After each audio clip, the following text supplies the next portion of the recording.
Hello and welcome back to HardReset.Info. In this video I will show you how to record 4K video with Sony A6400. Let's begin.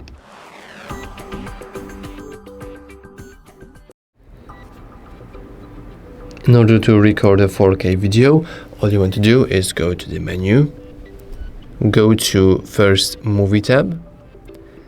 You want to basically set the record setting with the highest possible values.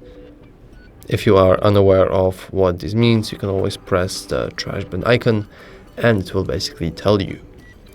So now we want to switch, go up to file format.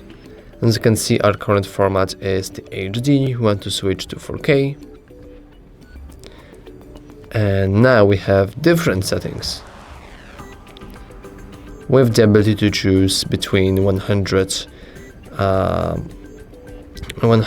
or 60, and we are only we cannot choose a different frame rate other than 25 FPS.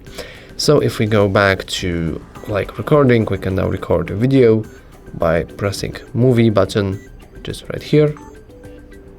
And as you can see, now we are recording a 4K video.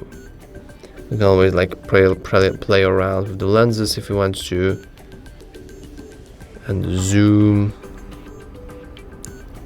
It is pretty cool. So yeah, that's all for this video. If you found it useful, remember to like and subscribe. Thanks for watching.